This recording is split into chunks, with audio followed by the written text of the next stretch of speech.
Surprise! Surprise! We're here. It's us again. We are here. Twice in a week. Twice in 1 week. Bitches be lucky. Yeah, well, or we be missing a week, and so they be deserving one. Yeah, but at least we care. You're right. We could be like, yup. Too bad. Too bad. So sad. Too bad, y'all.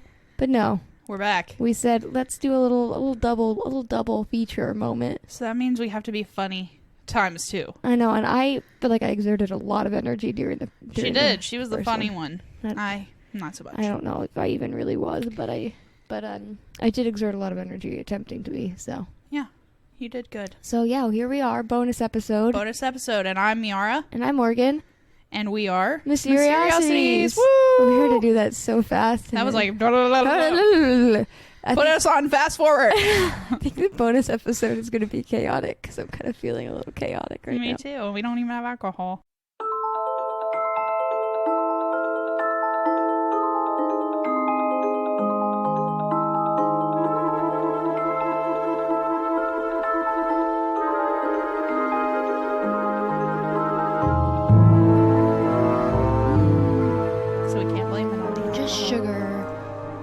With our second Shirley Temple of the day, because one was not enough, and Meara spilled it on my blanket. I did, because I was trying to eat my cherry, and it just spurted.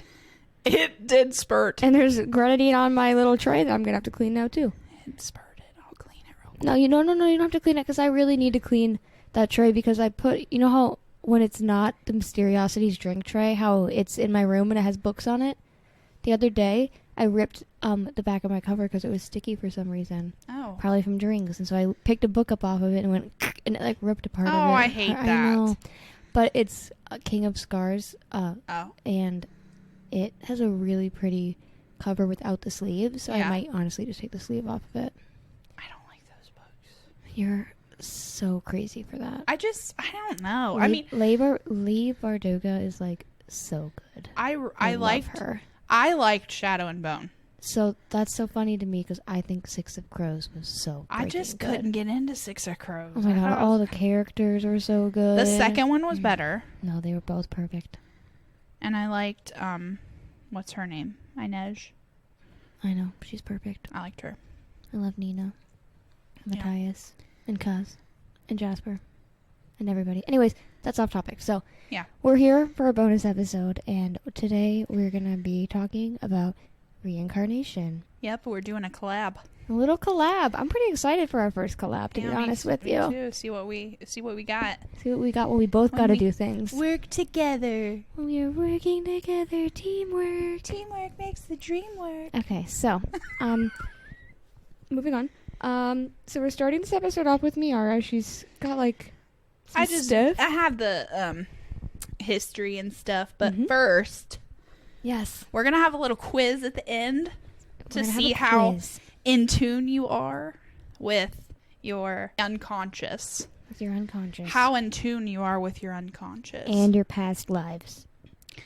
I know that reincarnation is not everybody's thing, but just it's fun to talk about. It's fun, and so she has the backstory, and I have like actual like stories of like people who say they were reincarnated, and I went into it not really knowing if I was like, yeah, reincarnation is real, or like, nah. But some of these stories are like really wild. Personally, I've always believed in reincarnation just because of I've heard weird stories and like some of the things, you know, but I'll get into that with the quiz. So if you want to take the quiz at the end, then just get out a piece of paper and pen and or just even, keep track of honestly, you can even keep track on your phone.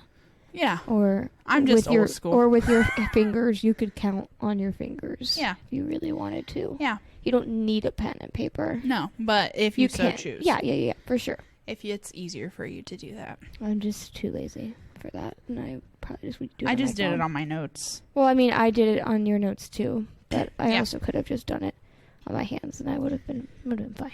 That's true. So whatever makes you happy, whatever you want to do, and then you have to tell us your guys' answers, but we'll talk about that more later. Yeah. What do you think? And if you have any weird things that you want to share with us, please, by all means. Yes, I want to know more. So I'll just start about like the reincarnation mindset. So reincarnation is the belief that we are all reborn many times in order to experience a succession of lives. It can also be referred to as rebirth or transmigration. In most beliefs involving reincarnation, the soul is seen as immortal and the body is what perishes, not the soul. Right. So they believe that the soul passes from different beings even. So you could have been a dog at one point. Or a cheetah. Or a giraffe. Or a tree. Or a stingray if you're into Moana. A sting. Oh! That took me a minute. That was like right over my head. Yeah. The grandma. She goes, when I die, I'm going to come back as one of these. Yeah. It's cute. Mm. I wish you could have seen it. I wish everybody could have seen your face because that was adorable. Such a cute little face. It's a good movie. So, reincarnation is a central belief in a lot of Indian religions, specifically Buddhism, most Hinduism. Some don't believe in reincarnation, but they believe in an afterlife. Jainism, which is like an ancient Indian religion, and Sikhism, and most paganism. Some don't believe in reincarnation, but they also believe in an afterlife. In recent decades, more Europeans and North Americans have developed interest in the thought of reincarnation. It's not as popular in Christianity. Which I think is really interesting, too, because when I was looking up stories, only two of the stories I found were, like, people who were, like Christians. Or Yeah. I have a story from somebody in India, from somebody in Turkey. Which also I wonder if that's because it's more accepted to believe in it in those other religions. So people who may have feelings like that in Christianity, they don't necessarily believe it, so they don't tell their stories. You know what I mean? Or people won't believe them, so they don't even Right. bother. Yeah, just because of different beliefs. So, not that you're right or wrong, you know. Right. So, the origin of reincarnation is undetermined. There are many discussions that appeared in philosophical traditions of India. The ancient Greek philosophers also discussed reincarnation. I love ancient Like, Greece. Socrates and all those guys. No, those guys then. Those old dead guys. Yeah, those guys that are dead, but in theory, maybe they're like your neighbor Jim. I don't know. It could be. That's valid. Oh, Mr. Turner down the street.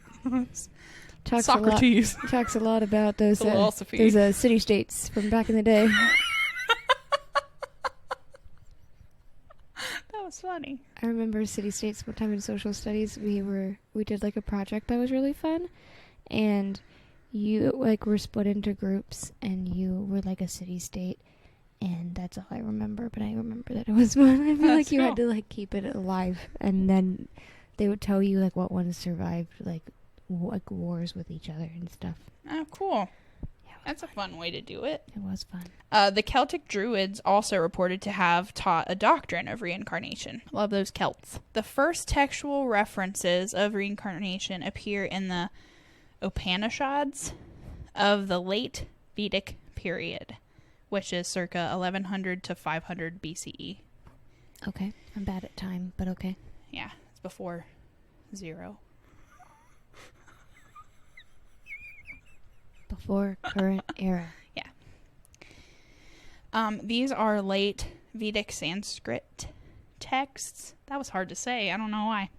You did it though. You did a Vedic good job. Sanskrit texts You did it right the first time, I think. of Hindu philosophy, which supplied the basis of later Hindu philosophy. In terms of Christianity, there's evidence that Origen, who was an early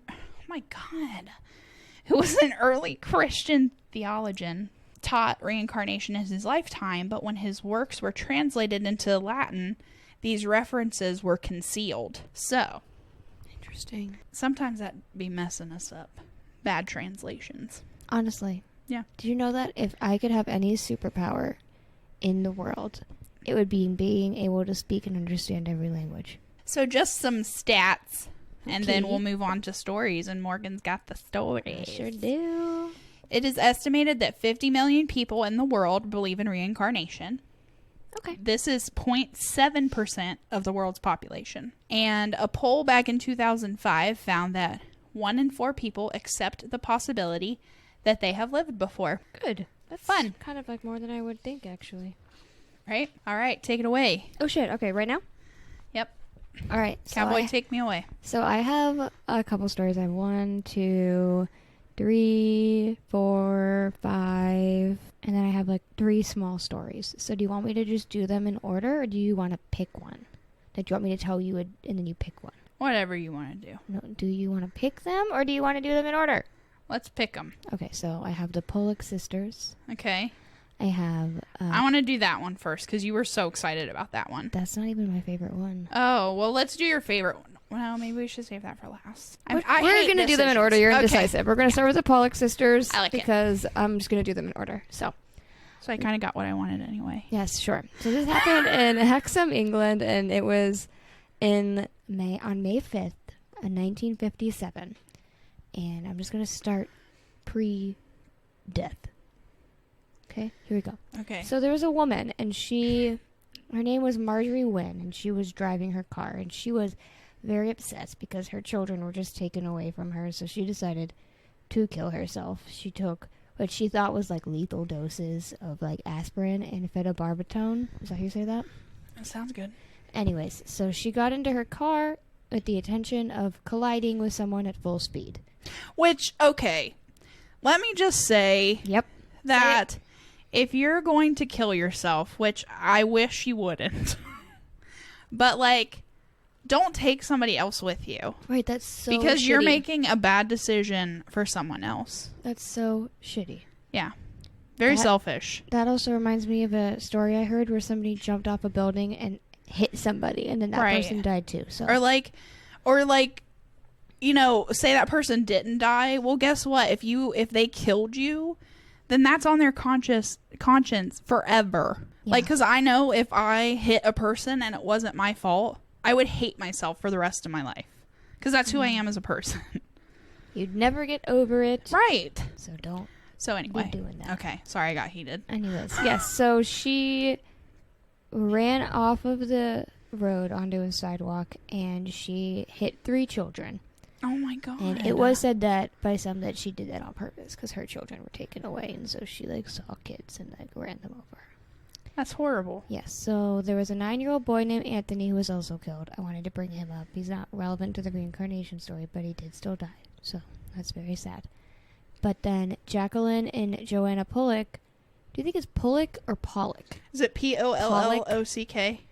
Jacqueline and Joanna Pollock were hit by the car, and they died as well. But they died at the scene, and Anthony died on the way to the hospital. So they were like already dead. And their parents were devastated. And John kind of believed in reincarnation, and he was like, we're going to have another set of girls soon. And I think I've heard this. Okay. probably.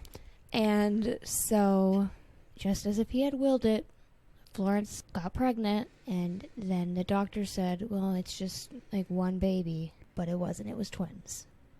And they had 2 girls. Oh, wow.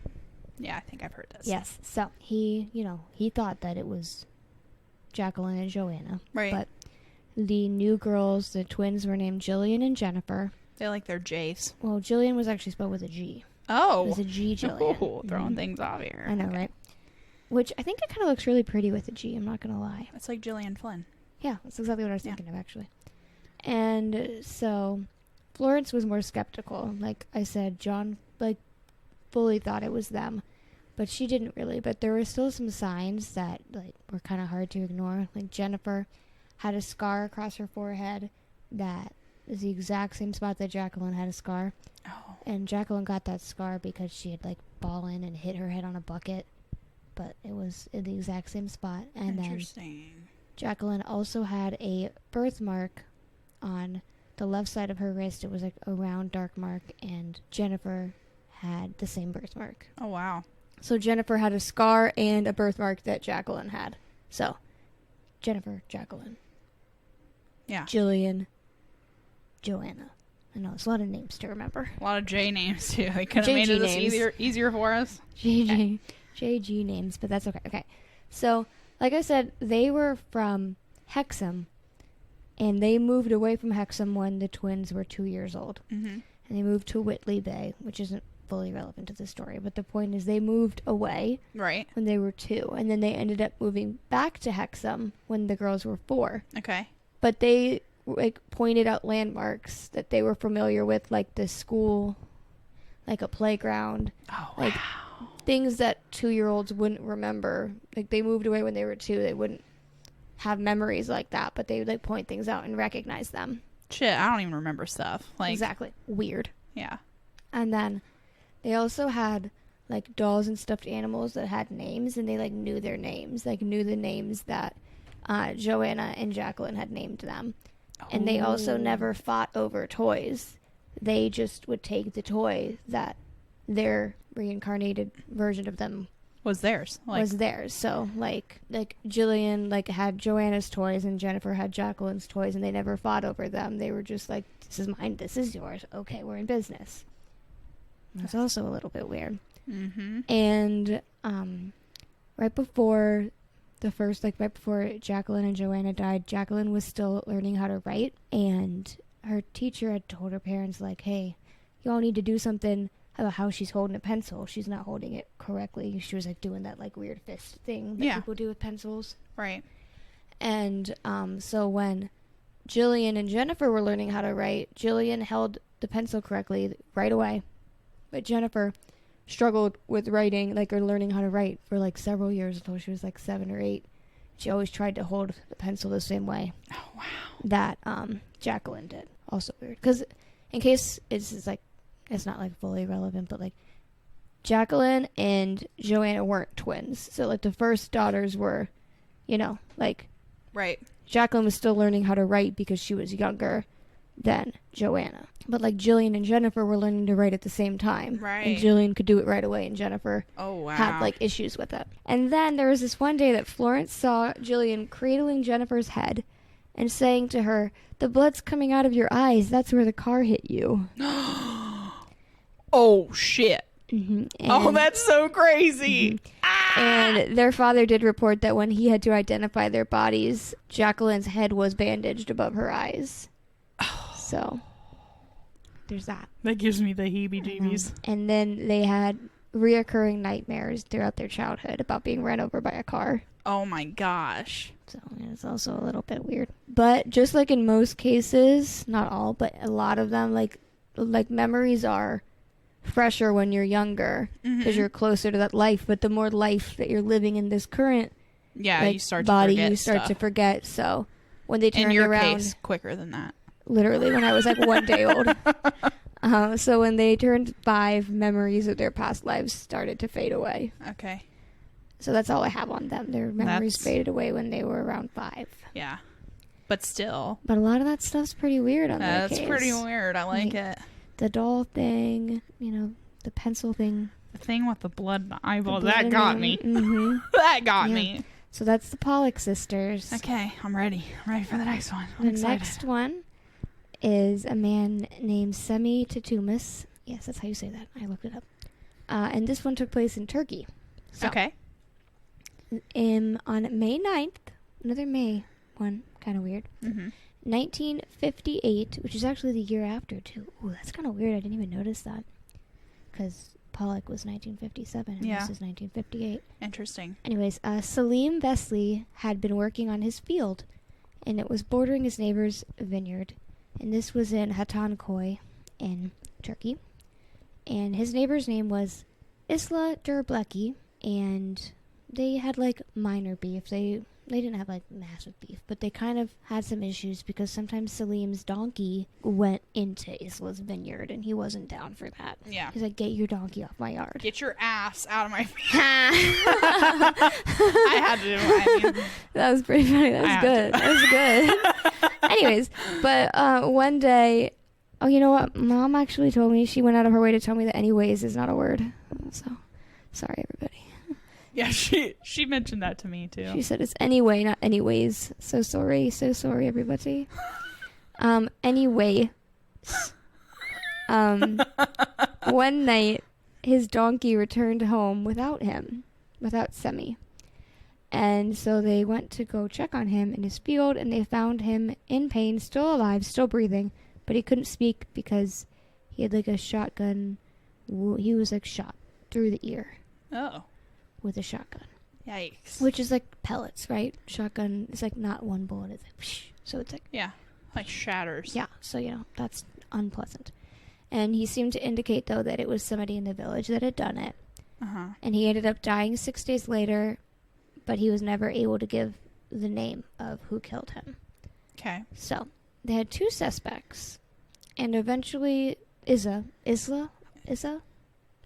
confessed. That's his neighbor, the vineyard. He said has the ass in his yard. Yes. Okay. He said he accidentally shot him while he was out hunting. He said he saw something moving in the grass, and he shot because he thought it was an animal, but it was actually Salim. I think I called him Semi earlier, but his name is Salim. Sorry, everybody. Semi is the reincarnated version of him. Oh. So Salim is the one that died. Yeah. I think I did that wrong, but that's okay. Oh, yeah, so he thought it was an animal in the grass, but it ended up being Salim, like, taking a nap in the grass. Okay. And so he didn't come forward because he was afraid that Salim's sons would, like, get revenge on him for killing their father. And then he was sentenced to 2 years in prison, which, doesn't seem like a lot. No. Even if it was an accident, it doesn't seem like that's a whole lot of time for a shotgun to the face situation. But whatever, 2 years. And then 2 miles away in Sarkanak, that sounds right, yeah, Sarkanak. Turkish is very phonetic. I learned that when I was Googling, so I'm kind of just like going on faith right now. But in 1958, Katibi Tutamus, she was pregnant. Okay. And she was awaiting the birth of her second child, and his name was going to be Semi, as I said earlier. And 2 days before he was born, wait a minute. I'm sorry. Is this the wife of... This is 2 miles away in Saranac. This is just not even... This is a different village. No correlation. Got it. Well, correlation, but... Well, yeah, but yeah, like... No relation. Salim was in Hatankoy, and then now we're in Saranac. Okay. And she had a dream about a man whose face was covered in blood, and he came into her room. And she asked him why he was there, and she told him to leave. Yeah, I would too. As one does. And she said, my husband's in Ankara, which is the capital of Turkey. Yeah. Wait, I think so. No. Is Istanbul the capital of Turkey? Hold on. Hey, Siri. What's the capital of Turkey? Ankara is the capital of Turkey. I was correct. I thought I was correct. I've been to Turkey. I should know that. Anyway, she said, my husband's in Ankara. What the fuck are you doing in my room? And he said, my name is Salim Vessi. And I was shot in the ear. And then she woke up, and she remembered that half a year ago, a man with this name in a neighboring village had been killed. Oh. She was like, oh, I remember that. I remember that happened. And then her husband came home. And then he's like, I'm going to get in your belly. Okay. We do not need to make it weird like that. And then her husband came home, and so she told him about it, and he had actually known Salim. And so later when their son is born, and we start getting to that, like, he knew him well enough to be like, yeah, they're kind of similar character traits, that they have some similarities, whatever, like personality-wise. And then Semi was born. Oh. And he was born with a right ear that was small and deformed. Oh my gosh. Which, like people say sometimes you're reincarnated with like physical attributes of like having to do with how you died. And so, yeah, his right ear was small and deformed. And when he started talking, he didn't want to be called Semi. He wanted to be called Salim because he said that was his name. He said, my name's Salim. And then he also, wanted to use his surname of Vesley. Oh, so he's like, my name is Salim Vesley. My name is not Semi Tutumus. So as time went on, he revealed to his mother, he said, Isla Durbeki murdered me. He intentionally shot me in the ear. So that's some spice. He's like, that was not an accident. That was on purpose. Yeah. And then at the age of 4, he walked 2 kilometers to that neighboring village and went to his old house. And his wife opened the door, and he said, I am Salim. You are my wife, Katabi. He said, honey, I'm home. He said, I am Salim. You are my wife. And 4-year-old. Can you imagine a 4-year-old coming to your door and being like, you're my wife. Hello. But he could describe like incidences about their life together. He even pointed at a basket and he was like, I bought you that basket. That's so weird. I bought you that. I put that basket there and you have not moved it. That's where I put that basket. It's still sitting right there. A little weird. Yeah. And then he saw his sons and daughters and he knew their names. They called him by their names. And, you know, he was like, I'm your daddy. Yeah, literally. And he would go by himself, like walk those 2 kilometers so weird. to this neighboring village all the time, even though he wasn't allowed Did he go to. visit Isla? Hold on. Oh, I'm just getting into it, man. Hold on. And so he would go like 5 to 6 times a week and like visit them. And then one time when he was a little bit older, Taju, which was Salim's second son, got married and Semi was not invited. And he was mad. Uh-oh. He's like, you're my son and I didn't even get an invite?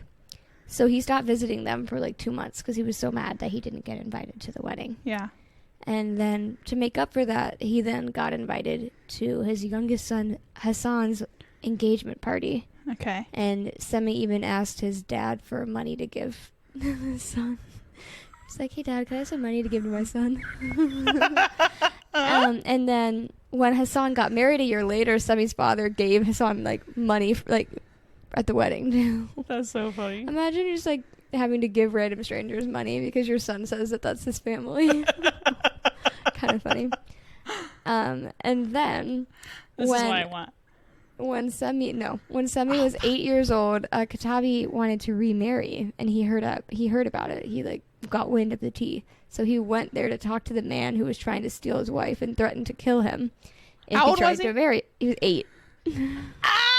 That's so funny. He was 8, and he's like, listen, bitch, she's mine. If you marry her, I'ma kill you. Oh shit! I got tangled. Be careful. So he said to Katabi, he said, how dare you attempt to marry another man as well as me? You're married to me. That's crazy. So she told him that she wouldn't get remarried, so she didn't. Oh. And then she died. Oh no. 3 years after that, she died, and he showed up crying. He said he seemed to mourn her death more than her children did. You could find him at her grave, like, oh, wow, visiting her. And it was just so sad. Yeah. And... So he was like 11 at this point.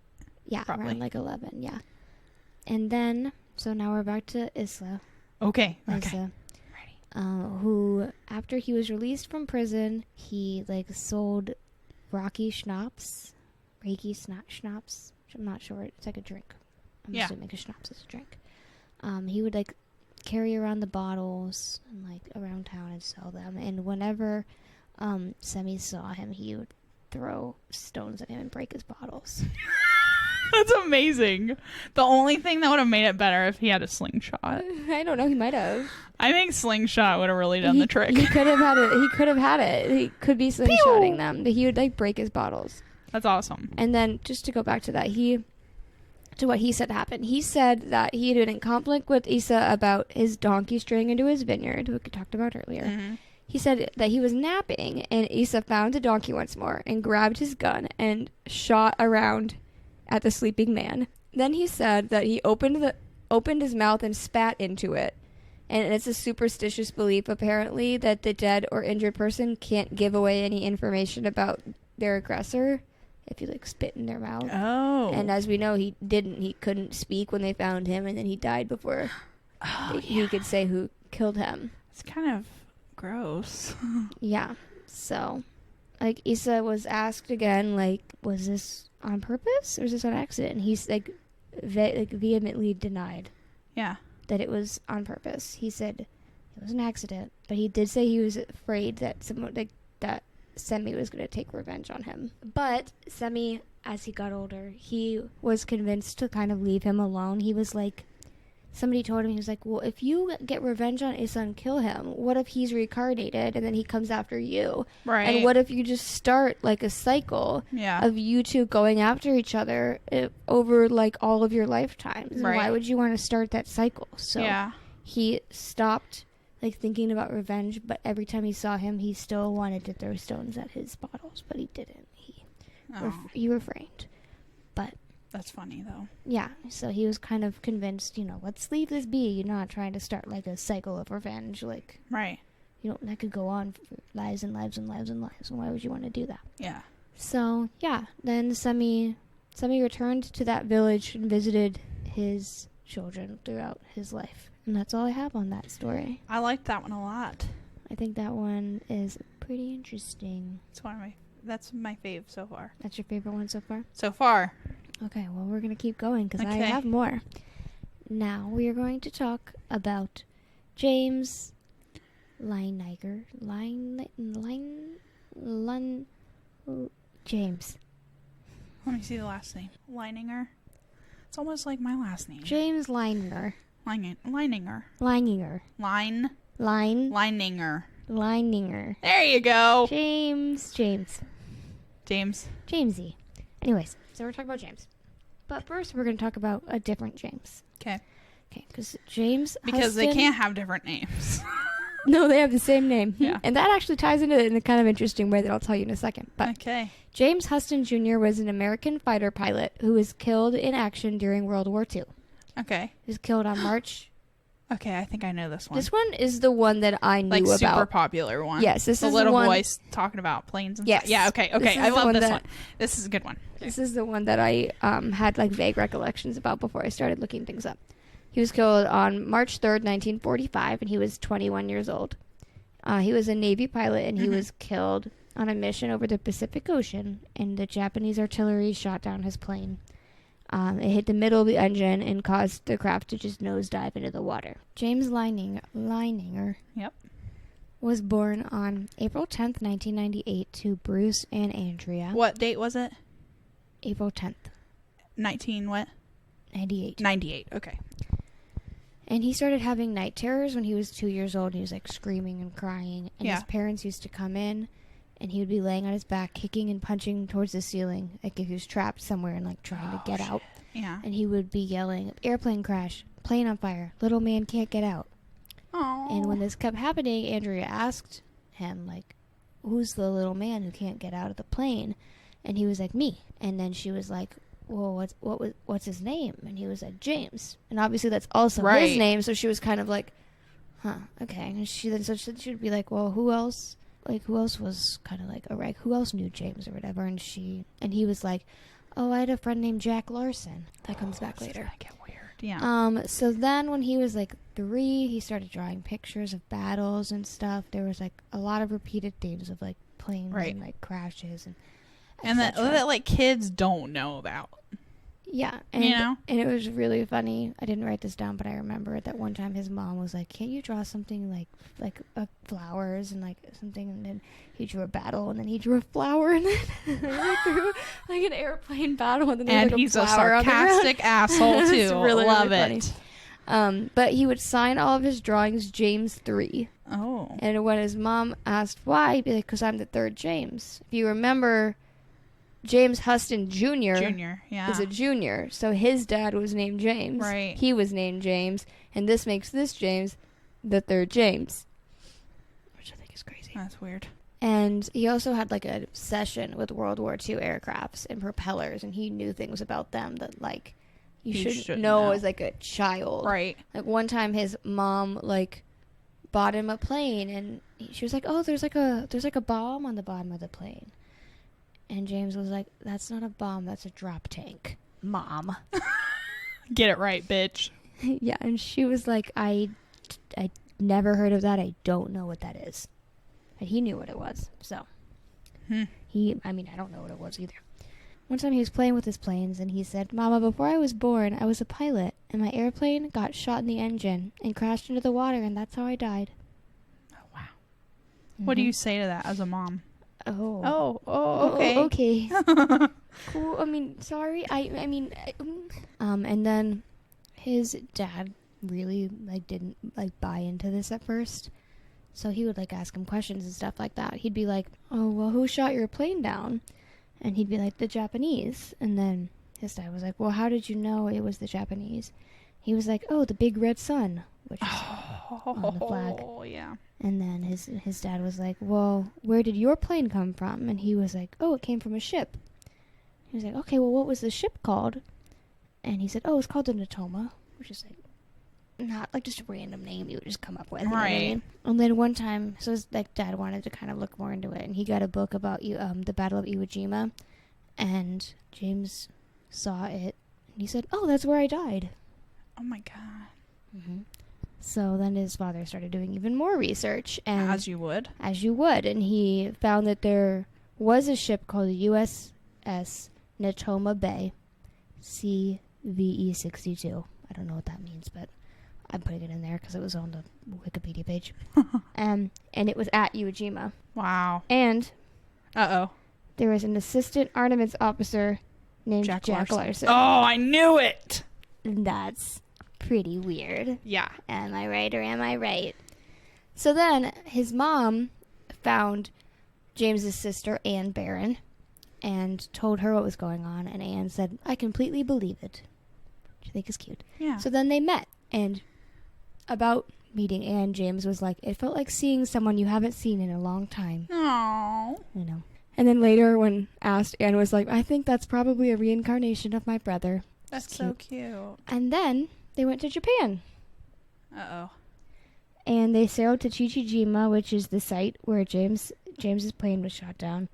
They sailed into Fudamiko Harbor, and they passed Welcome Rock, which was literally probably like 150 yards from where the plane crashed. Right. His dad said, he was like, I wouldn't be surprised if we boated over it, like sailed over the plane. And they kind of had like a little goodbye, which was really cute. They like wrote, it was like a video, and it was sad. And his mom was like, it's time to say goodbye to James Huston. And like James was like crying. And it was like really, really cute. But then he got back on shore and he just stopped crying. And he did feel, he said it felt like he like just released something, and then it could be like over or whatever. And then his recollection started to fade as they tend to do. Right.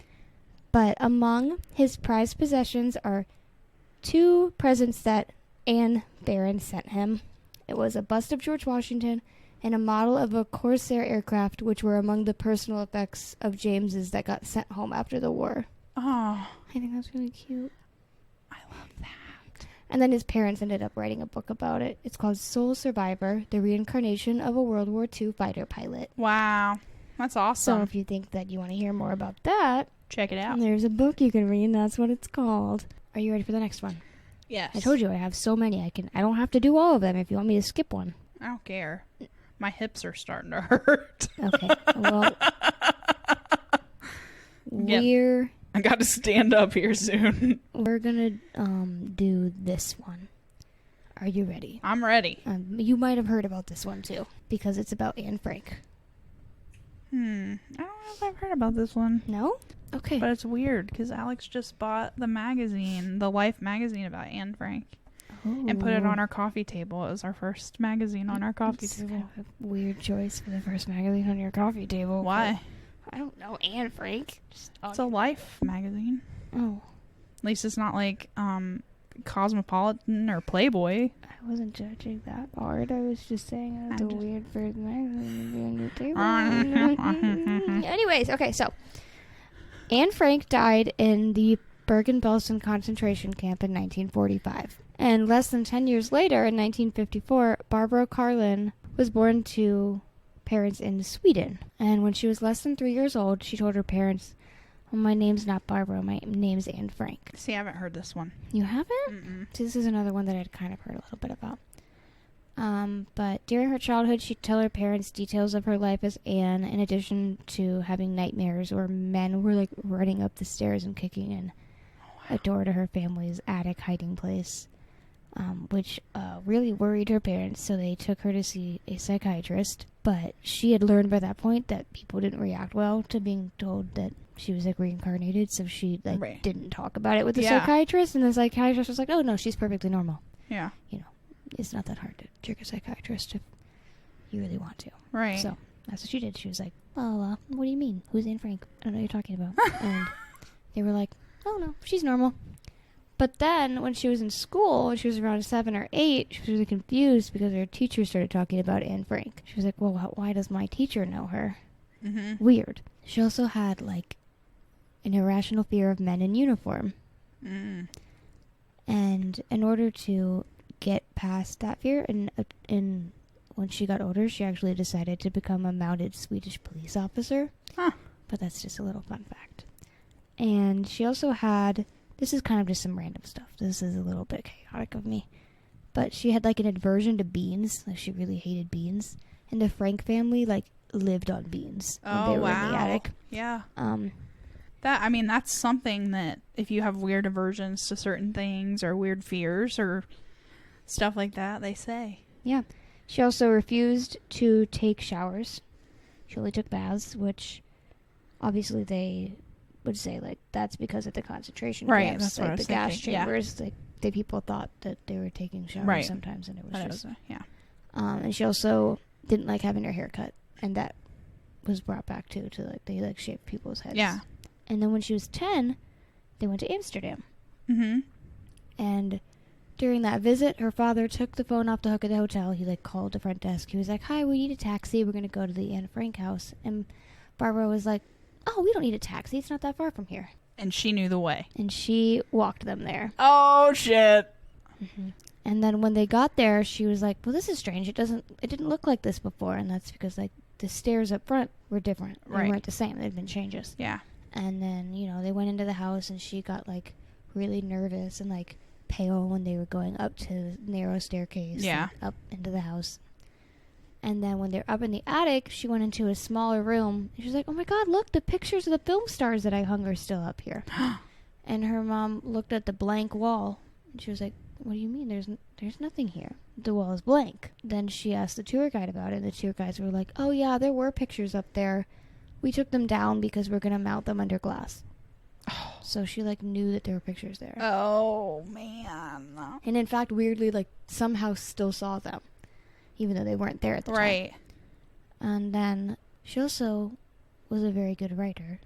And she actually got a book published at the age of 12 called Man on Earth, and became kind of a little bit of a child celebrity. Oh, wow. And by her teenage years, she'd had a total of 9 books published. Jeez. And that's kind of wild, I too. mean, You like, think what about, am I doing with my life? You think about Anne Frank's diary and how that got published. Yeah. Obviously, Anne didn't write that thinking that it was going to get published. But it's still kind of wild to think like that. Then Barbara also had books published in her childhood.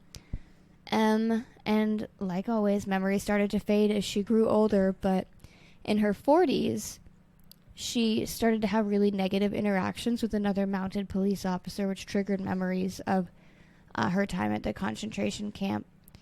And she realized that this police officer was a reincarnated Nazi guard from the Bergen-Belsen camp. Oh my God. She was like, "I know him." That's crazy. So that's... Can you imagine? Like, you think about reincarnation, and that's already kind of crazy enough. But then imagine, like, coming across somebody that you knew in another life that was, like, evil. That's crazy. Also, how shitty of a person do you have to be reincarnated as a Nazi? Just wondering. Like, Right. Anyways, so then in her adulthood, she wrote another book, and it was called And the Wolves Howled. And as she was, like, preparing that book for publication, the president of the Anne Frank Foundation, named Buddy. Buddy was also Anne's cousin. He heard about Barbara, and so he got her publisher to invite her to dinner. But he said, "Don't tell her that I'm Anne's cousin. Just tell her that I was a fan of the book she published when she was a child and want to meet her." Yeah. So when they first saw each other, they fell into each other's arms crying. Barbara said that she had instant recognition of him as someone that she knew and loved, and they spent 2 hours talking that night and continued to be friends for 20 years until Buddy died in 2015. Oh, wow. Anytime they went, like, if she went to Switzerland, she would, like, stay with him. Yeah. And if he came, like, to her, he would stay with her. Like, they were, like, besties. That's awesome. Yeah. And this is a guy who just wanted to meet her and probably thought she was full of shit, honestly. Yeah. So I feel like you would obviously, especially with like the Diary of Anne Frank and like you just feel like there'd be people who would be like taking advantage of that. And also like that he specifically said, "Don't tell her who I am. I just tell her that I want to meet her." It was like a test. Yeah. You know. Exactly. And you wouldn't test it if you were just going to believe it. Like, right. Anyway. So he was definitely suspicious. Yeah, and then for that to be the reaction. And then also when he was interviewed, he was asked, how was the first meeting with Barbara? And he said, it was very emotional. The first time I saw her, I had heard about her. I had a very strange feeling, a very positive impression. It felt like we had a soul connection. She seemed absolutely trustworthy to me. I could very well imagine she was Anne. More than that, I cannot say. I have Anne too close in my memory to say anything more. So, you know. And then I'm going to close this one because I think it's kind of sad. But it's a quote from Anne Frank's diary. And it says, who has inflicted this upon us? Who has made us choose different from other people? Who has allowed us to suffer so terribly up till now? It is God who made us who we are, but it will be God, too, who will raise us up again. Oh, wow. That's kind of like, literally. Yeah. Like, yeah. We're going to live again. Yeah. So. That's awesome. I think that one's kind of crazy, too. Yeah. So do you want me to tell you? I'm going to do this one, too, then. Yeah. Okay. So, Shanti Devi was from Delhi, India, and she made a rather convincing case for reincarnation in the 1930s. Okay. So, shortly after she learned how to talk, she began to tell her parents stories about her past life in a town that she'd never been to, that her parents had never been to. It's called Mathura. You know, she'd get memories of her old life just while doing like day-to-day things in her current life. Like she'd eat a meal and it would remind her of her old favorite foods. She'd get dressed and tell her mom about the clothes she used to wear. She told them that her name had been Lugdi and that she had died shortly after bearing a son in October of 1925. And she added like uncanny details about like labor pains. Oh, wow. And like surgical procedures and stuff like that. She talked about like the shops and the streets in the town that she lived. She talked about her husband, though she wouldn't give them a name until she was a little older. She was like, oh, he had a wart on his left cheek and he wore reading glasses. So, you know, she had details. Mm-hmm. And then eventually when she was older, she did say his name was Pandit Kedarnath Chobi, who was also referred to as Kendernath. And when Shanti's parents looked into it, they were shocked to find there's a man by that name, and he lived in the town that she said that she was from. Oh, wow. So, a friend of the Debbie family decided to see if there was any truth to it. So, they were the one who contacted that family and kind of like gave them some information, and he wrote back confirming all the details of what she was telling them. So then they decided to send one of their relatives out to kind of vibe out the situation. Mm-hmm. So Kedarnath's cousin came to meet her, but he said, like, he introduced himself to her as her husband. Oh. She was like, you're not my husband, you're my husband's cousin. That's crazy. You're like, no, you're not my husband. You're his cousin, but you're not my husband. Like, she knew. God. And then her actual husband decided to come and also brought their child with him. And they came to the home, and Debbie started crying, and then Nath spoke to her in private and claimed later that everything that she said and all of the questions that he asked, that she answered correctly. Wow. Mm-hmm. Mm-hmm. Mm-hmm. And how old was she? Around that time, she probably would have been about maybe like 10. Okay. Because she said his name, and she finally said who he was when she was around 9. So I'm around 9 or 10, depending on how fast they decided to confirm details.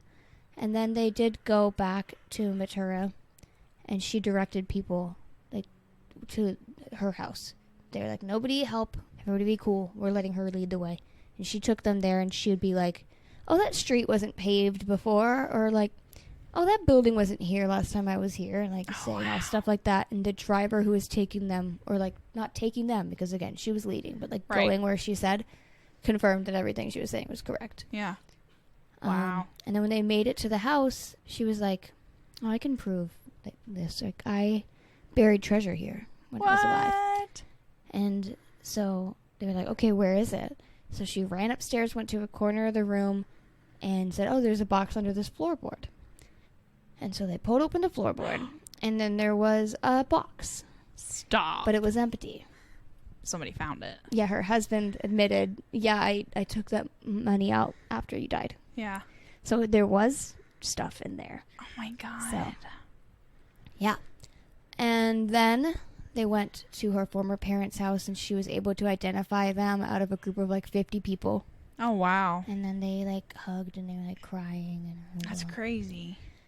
Well, and it's more real for them too because they believe in reincarnation. Yeah. For real. For like it's a real. Yeah. legit belief. Mm-hmm. And she also is really interesting about her stories. She also can remember the afterlife, like in between her death and like her rebirth. She said she remembered feeling very dizzy and it was very dark. And then there was a flash of light and it revealed 4 men in yellow underwear before her. She said, all the 4 seemed to be in their teens and their appearance and dress were very bright. They put me in a cup and carried me. And then she said she saw the Hindu... Oh, this is fucking weird. She said she saw the Hindu god Krishna, and he was showing a person a record of all their good and bad activities on Earth and telling them what would happen to them next. Oh, wow. And then she said she was taken to a golden staircase where she could see a river as clean and pure as milk. She said she saw souls there, and they appeared like flames and lamps. Huh. Which is crazy, because most people don't remember that part.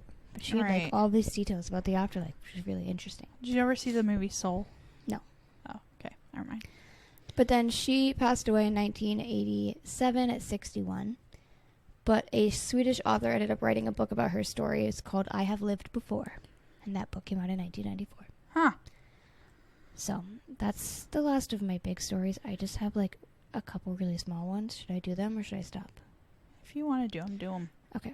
So this was just like a really short story. It's about a 3-year-old boy. And he is from the Druzy ethnic group. And I don't remember exactly where this was. But they believe in reincarnation. And they also believe that birthmarks indicate where death wounds were in a past life. I've heard that. And he had a long red birthmark on his head. And when he learned how to talk, he was telling the elders where he lived, he said, I was killed by an axe in my former life. Oh. And so then he was led through several villages to see if any of them were familiar. And when he found a familiar village, he said, I know who killed me. Oh, and he walked up to a man and he said, Are you Eli? The man said yes. And then he said, I used to be your neighbor. We had a fight and then you killed me with an axe.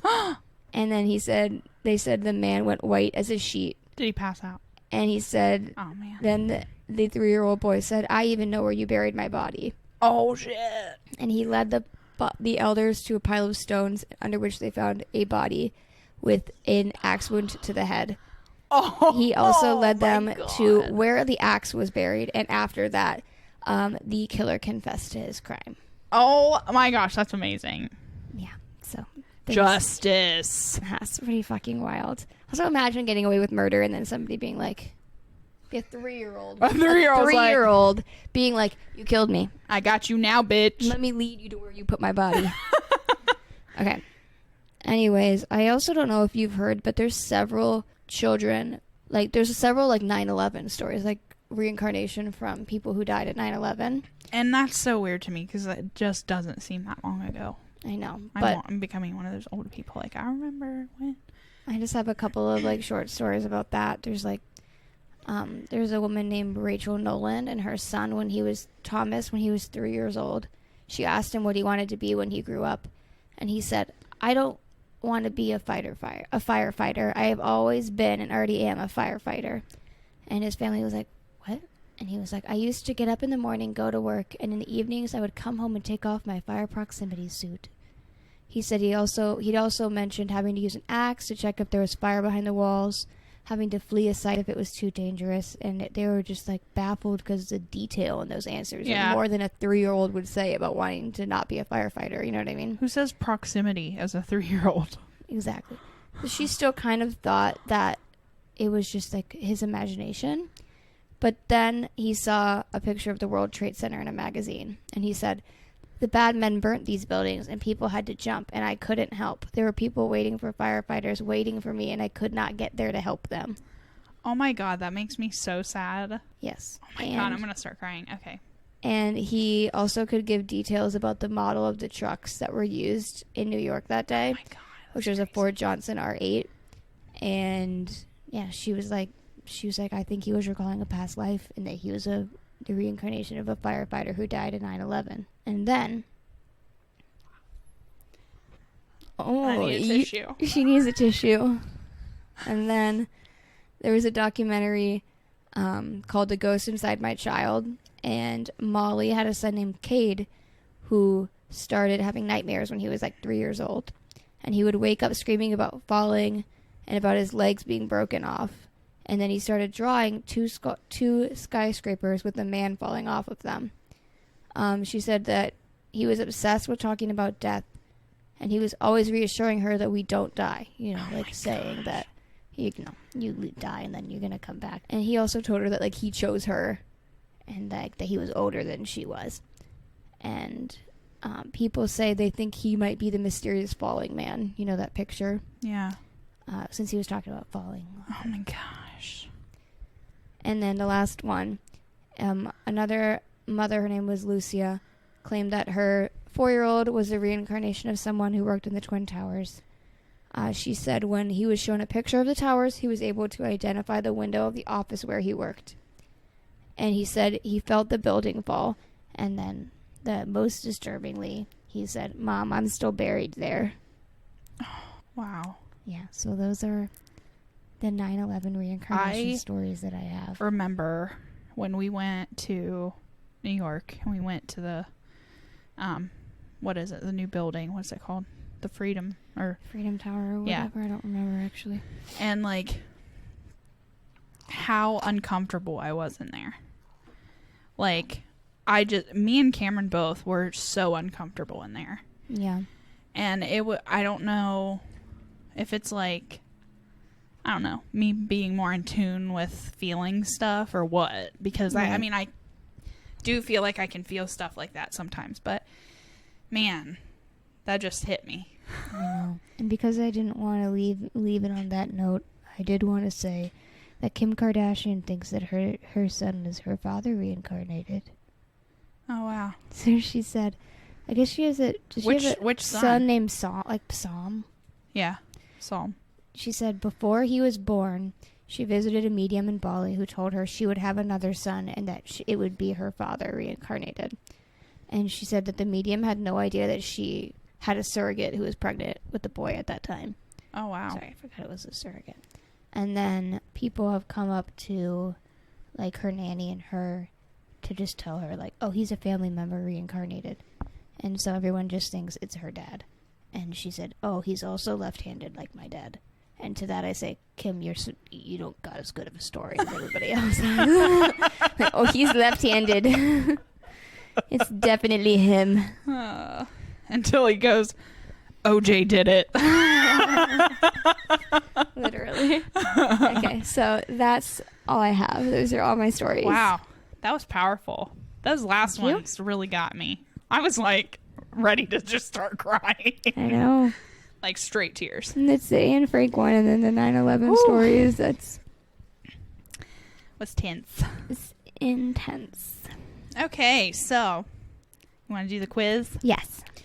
All right, so these are the questions that if you want to take part, just answer, and then I'll tell you what your number means. Okay. Alex, you going to do it? Keep track. Yeah, keep track. He got his phone. See how he didn't need a pen and paper? See, I did because I'm old-fashioned. That's okay. I'm an old soul. Do you want to read all of them, or do you want to, like, go back and forth so you don't have to read all of them? Sure, yeah. Okay. All right, so I'll read number 1. Okay. Number 1, do you have an obsessive interest in a particular period in history, or do you dream about this time repeatedly and in great detail? Okay. Don't tell us all of your answers. Just write them down. God. Okay. Number 2. Have you felt drawn to a particular country or location with which you have had no obvious connection to in this present life? Okay. Number 3. Do you have a vague sense of having lost something or someone dear to you that you cannot quite recall? Do you feel that there is something missing from your life? Okay. Number 4. Have you ever felt that you were born out of time, that you didn't belong in the present? Number 5. Have you ever dreamt that you went back to a strangely familiar place and when you awoke felt unaccountably sad to have returned to the present? Number 6. Do you have an uncommonly strong bond with someone outside your family, someone you could call a soulmate whose feelings and opinions are uncannily similar to your own? Number 7. Have you ever sensed an inexplicable dislike for someone you have just met without having a reason to distrust them? Which Just was like interesting. Barbara. Yeah, exactly. Mm-hmm. I thought that when I was reading the quiz. Yeah. Number 8. Is there a piece of music that transports you to a place or historical period for which you feel a special affinity? Number 9. Do you suffer from any chronic conditions for which there is no obvious physical cause? Number 10. Do you suffer from a fear or phobia for which there is no logical explanation? Number 11. Why do I get all the long ones? Was there ever a time when you displayed intuitive knowledge of something which you had never been taught, or demonstrated a skill that you had never acquired in your present life? Number 12. Do you have a talent that you appear to have inherited without having studied or practiced that particular discipline? Number 13. Lucky number 13. Have you ever been called an old soul? Number 14. Are you more than idly curious to explore your past lives? Do you sense that there is something significant lying just below the surface of your conscious mind waiting to be rediscovered? Number 15. Are you burdened by a sense of injustice which cannot be justified by your experiences in your present life? Number 16. Are you unaccountably anxious although there is no logical reason for your insecurity? AKA life in 2022, honestly. Right. Number 17. Do you have a passion for antiques and historical buildings that goes beyond their value and aesthetic beauty? Number 18. When you were a child, did you ever feel that you had another family somewhere else? Number 19. Do you have an uncommonly strong interest in another culture? Number 20. When you were a child, did you demonstrate abilities, understanding, and knowledge in advance to your years? Okay. So tally your answers. Tally up your answers. We're going to give you not that much time to do so. If you have to, pause.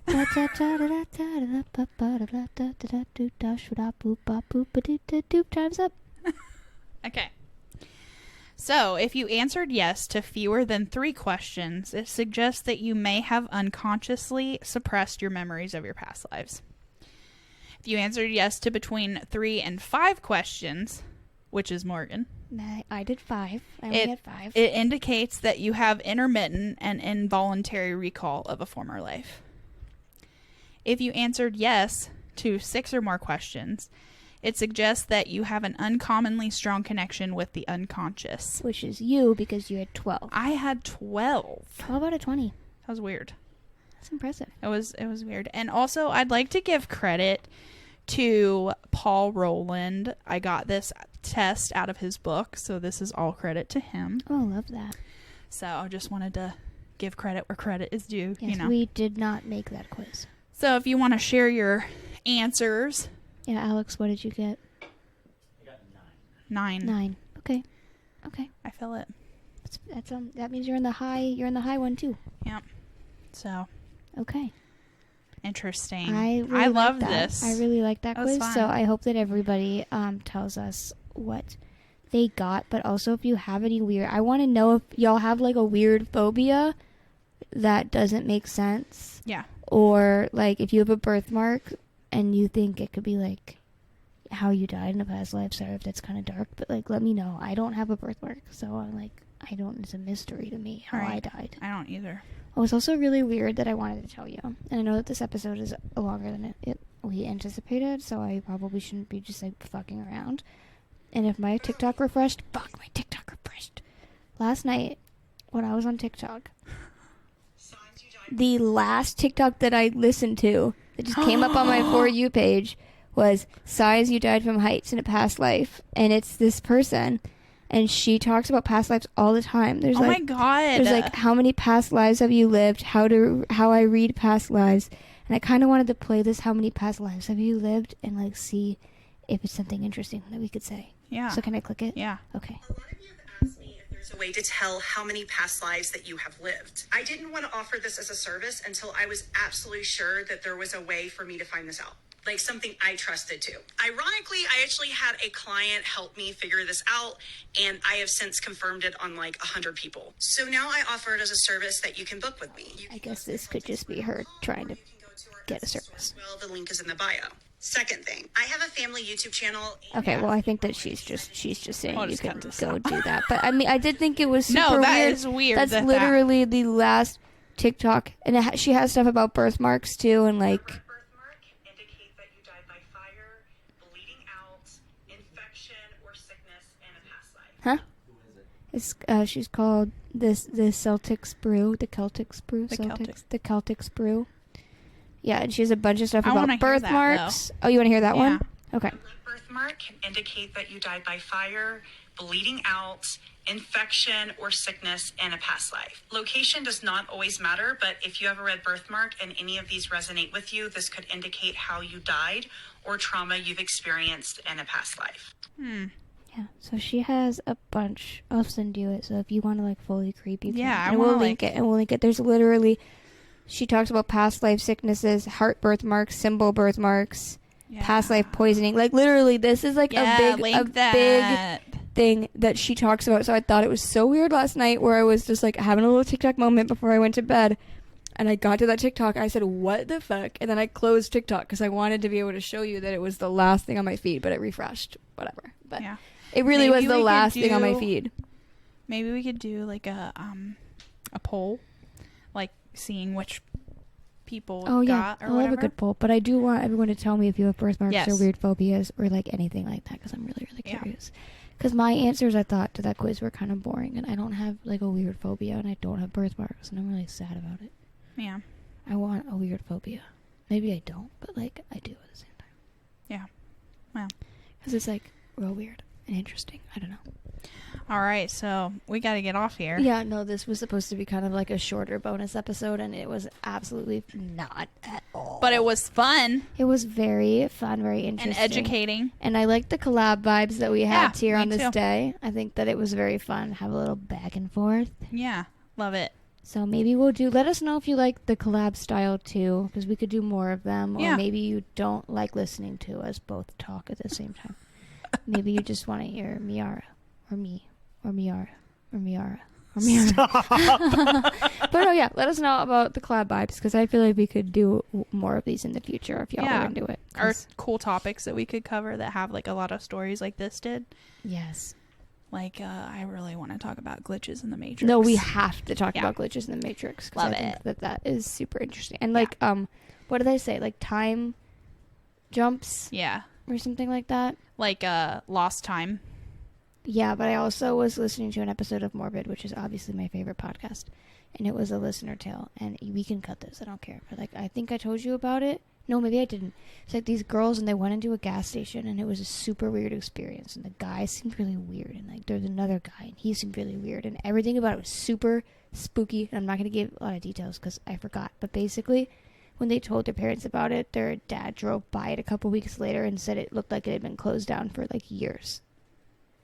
And so they think they did a time jump where they somehow like were in that like time travel almost. Yeah, like a time skip or something. I forget. Crazy. But I love it though. Yeah, stuff like that is super. Or weird. you said cryptids. Cryptids would be another good collab episode for sure. For sure. So yeah, let us know. All right, yeah, check us out on all of our social media. Yeah, we kind of already talked about it, but I guess we talked about it, and this is like 4 days later. So yes, follow us. Twitter, Instagram, Facebook. Go to our TikTok. Hopefully, we definitely have a TikTok up by now. Yes. Because if we don't, please shame us, because that's like 5 days after I said that we were going to do it. So, like, we should definitely have a TikTok up by Thursday. And I think that's it. Thanks for listening to us. We love you all. Keep spreading the word about us. And we are... Ready? I was just kind of seeing if we could, like, do it... Mysteriosities! I just wanted to kind of see how we were gonna dramatic pause.